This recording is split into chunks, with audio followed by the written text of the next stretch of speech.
Hi aspirants, so today we're going to deal one article that is published in the Inner newspaper. So ఈరోజు article ఏంటంటే దేశ అభివృద్ధికి ప్రతీకార తారీఫులు ఏ విధంగా అవరోధంగా ఉంటున్నాయి. అసలు ఈ ప్రతీకార తారీఫులు అంటే ఏంటి, ఈ దేశానికి ఎలాంటి అవరోధాన్ని కలిగిస్తున్నాయి, సో వీటి ఇంపాక్ట్ భారతదేశం పైన ఎలాంటి ఇంపాక్ట్ చూపిస్తుంది, సో వీటికి ఏదైనా ఆల్టర్నేటివ్ ఏమైనా ఉందా, సో ఈ తారీఫులను తగ్గించడానికి ఏదైనా ఆల్టర్నేటివ్ అనేది ఏమైనా ఉందా, సో ఈ ఇంపోర్ట్స్ని కంట్రోల్ చేయడానికి మన దేశంలో ఉన్నటువంటి ఆర్గనైజేషన్ బాడీ ఏంటి అనేది చూద్దాము. సో ఇప్పుడు ఎగుమతి దిగుమతులపై విధించే సుంకాన్ని తారీఫ్ అంటాం. తారీఫ్ అంటే ఏంటంటే ఎగుమతి దిగుమతులపై విధించే సుంకం అనమాట. సో ఇంపోర్ట్స్పై విధించే ఈ యొక్క ట్యాక్స్ అనేది పన్నుని అని వచ్చేసి తారీఫ్ అంటాము. సో ఇది ఒక విధంగా ప్రాంతీయ పరిశ్రమలు రక్షించడానికి, ప్రభుత్వానికి ఆదాయాన్ని కలిగించడానికి ఇది మేలు చేస్తుంది. ఒక ఈ తారీఫుల వల్ల ఏమవుతుంది, డొమెస్టిక్ ఇండస్ట్రీస్కి, సో అక్కడ ఒక కంట్రీకి ఇవి ఆదాయాన్ని కలిగిస్తాయి అన్నమాట. సో డొమెస్టిక్ ఇండస్ట్రీస్కి ఈ విధంగా ఇవి మేలు జరిగిస్తాయంటే ఈ ఇంపోర్ట్ తారీఫ్ వల్ల విధించడం వల్ల సో ఇతర దేశాల నుంచి మనము ఇంపోర్ట్ చేసుకున్న వాటి యొక్క కాస్ట్ పెరుగుతుంది కాబట్టి సో ఇంపోర్ట్స్ అనేటివి తగ్గుతాయి. ఈ ఇంపోర్ట్స్ తగ్గడం వల్ల ఏమవుతుంది, సో డొమెస్టిక్ ఇండస్ట్రీస్కి ఏదైతే వస్తువులు మ్యానుఫ్యాక్చరింగ్ జరుగుతుందో వాటికి మేలు కలిగిస్తాయి అన్నమాట, ఒక రకంగా మేలు జరుగుతుందన్నమాట. సో ఆ విధంగా ఈ తారీఫుల వల్ల ఈ డొమెస్టిక్ ఇండస్ట్రీస్కి మేలు జరుగుతుంది. సో అలాగే ఈ తారీఫ్లు ఎక్కువ వేయడం వల్ల ఇన్పుట్ ట్యాక్స్ అనేది ఎక్కువ వేయడం వల్ల కానీ ప్రమాదం ఉంది. ఏ విధంగా అంటే, సపోజ్ మనము ఒక కార్ని మ్యానుఫ్యాక్చరింగ్ చేస్తున్నాం, ఆ కారు యొక్క ముడి పదార్థాన్ని ఇతర దేశాల నుంచి మనము ఇంపోర్ట్ చేసుకోవాలి. సో ఇన్పుట్ ట్యాక్స్ ఎక్కువ ఉండడం వల్ల ఆ యొక్క ముడి పదార్థం రా మెటీరియల్ అనేది మన దేశానికి రావడానికి సో అది ఎక్కువ కాస్ట్ అవుతుందన్నమాట. సో ఇట్ లీడ్స్ టు ఆ కన్జ్యూమర్ ఎవరైతే ఆ కార్ని ఎవరైతే బై చేస్తారో ఆ వినియోగదారుడి పైన, కన్జ్యూమర్ పైన ఈ యొక్క భారం అనేది పడుతుందన్నమాట. ఈ రా మెటీరియల్ మనం ఏదైతే ఇంపోర్ట్ చేసుకుంటున్నామో దాని కాస్ట్ పెరగడం వల్ల దాని ఇంపాక్ట్ అనేది పోయి కన్జ్యూమర్ పైన ఇంపాక్ట్ చూపిస్తామన్నమాట. టోటల్గా వచ్చేసి ఆ కారు యొక్క కాస్ట్ అనేది పెరుగుతుంది. ఆ కాస్ట్ వచ్చేసి ఎవరైతే ఆ కార్ని కొంటున్నారో ఆ వినియోగదారుడి మీద భారం పడడానికి ఎక్కువ ఛాన్సెస్ ఉన్నాయన్నమాట. సో ఏంటంటే ఇంపోర్ట్స్ ఎక్స్పోర్ట్స్ అండ్ ట్యాక్స్ అనేది బ్యాలెన్స్డ్గా ఉండాలి. ఎక్కువ హై ఉండకూడదు, ఎక్కువ లో ఉండకూడదు. సో దాన్ని కంట్రోల్ చేయడానికి మన ఇండియాలో ఒక బోర్డు ఉంది, అది CBIC, central board of indirect taxes and custom అనేది ఒక బోర్డు ఉందన్నమాట. అది వచ్చేసి వీటన్నిటిని రెగ్యులేట్ చేస్తూ ఉంటుంది, ఓవర్సీ చేస్తూ ఉంటుంది. సో అయితే ఈ తారీఫుల వల్ల ఈ భారతదేశానికి మన ఇండియాకి ఎలాంటి ఇంపాక్ట్ చూపిస్తున్నది చూద్దాము.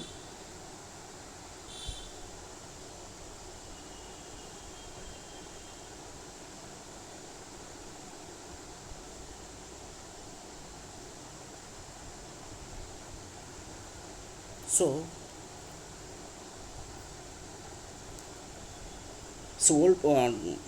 WTO వరల్డ్ ట్రేడ్ ఆర్గనైజేషన్ గణాంకాల ప్రకారము మన ఇండియాలో సో అమెరికా ఏ వస్తువులపైన తారీఫులు విధిస్తుంది అంటే, సో డైరీ, కూరగాయలు, తృణధాన్యాలు, నూనె గింజలు, పానీయాలపైన ఎక్కువ హై ట్యాక్స్ విధిస్తుంది.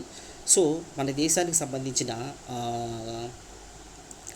ఔషధాలు, రత్నాలు, ఇనుము, ఉక్కు, వాహనాలు, ఎలక్ట్రిక్ వస్తువులు, జౌలు వస్త్రాలపైన ఇవి ఎక్కువ ఇంపాక్ట్ని చూపిస్తాయి అన్నమాట. ఇలా ఏ వస్తువులపైన ఔషధాలు, రత్నాభరణాలు, ఇనుము, ఉక్కు, వాహనాలు, ఎలక్ట్రిక్ మిషనరీ, జౌలు వస్త్రాలు వీటిపైన ఎక్కువ ఇంపాక్ట్ అనేది చూపిస్తుంది అది.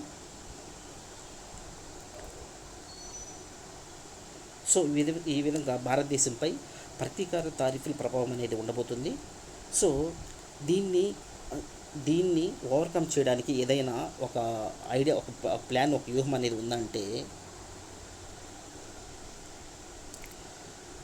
సో 0కు 0 తారీఫ్ వ్యూహం అనేది ఒకదాన్ని ప్రతిపాదిస్తున్నారు. సో దీన్ని ప్రతిపాదించింది ఎవరు అంటే గ్లోబల్ ట్రేడ్ రీసెర్చ్ ఇనిషియేటివ్ అని ఒక సంస్థ, ఒక ఆర్గనైజేషన్ దీన్ని ప్రతిపాదించింది. ఏంటి 0కు 0 తారీఫ్ వ్యూహం అంటే ఏంటంటే, ఈ ఇంపోర్ట్ చేసుకునే ఏదైతే వస్తువులు ఉన్నాయో, ఇంపోర్ట్ చేసుకున్న వస్తువులు ఏదైతే వాటిని స్లాబులుగా డివైడ్ చేసి, సో ఈ వస్తువులపైన మీరు సుంకాన్ని వేయద్దు, సో మేమైతే ఏదైతే ఎక్స్పోర్ట్ చేస్తున్నామో ఆ వస్తువుల మీద మీరు సుంకం వేయద్దు.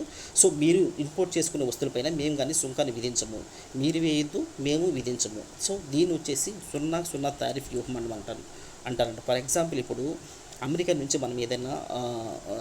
మనకి ఏదైనా ఈ వస్తువుని ఇంపోర్ట్ చేసుకుంటున్నాము. సో వాటి మీద వచ్చేసి మనము కొన్ని వస్తువులపైన 0 తారీఫ్ విధిస్తామన్నమాట, ఎలాంటి సుంకం వేయము. అలాగే మనం ఎక్స్పోర్ట్ చేసే వస్తువులపైన వాళ్ళని కూడా, అమెరికా వాళ్ళని కూడా ఎలాంటి మీరు సుంకం వేయొద్దని అడగడం అనమాట. సో దీన్ని ఏమంటారు, 0 తారిఫ్ వ్యూహం అనేది అంటారనమాట. దీన్ని ప్రతిపాదించిన సంస్థ ఏదంటే గ్లోబల్ ట్రేడ్ రీసెర్చ్ ఇనిషియేటివ్ అనేది ఒక ఆర్గనైజేషన్ దీన్ని ప్రతిపాదించింది. సో ఈ కస్టమ్ డ్యూటీని మన ఇండియాలో ఓవర్సీ చేసి రెగ్యులేట్ చేసే బాడీ ఏదైనా ఉంది అంటే అది వచ్చేసి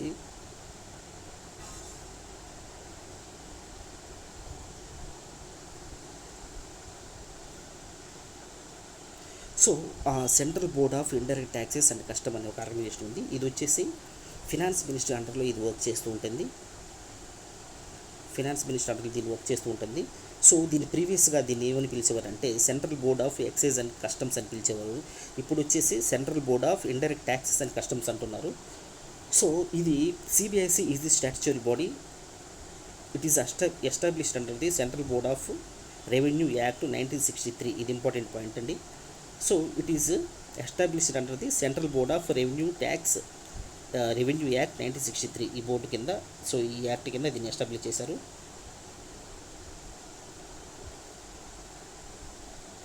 అలాగే సో దీని కింద సో ఈ డేటాని యూజ్ చేసుకొని ఒక క్వశ్చన్ అయితే చూద్దాం.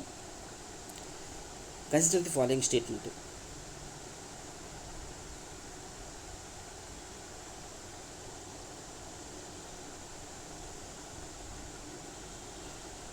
Consider the following statements. Central board of indirect taxes is under the finance minister. Finance minister కింద ఇది పనిచేస్తుంది.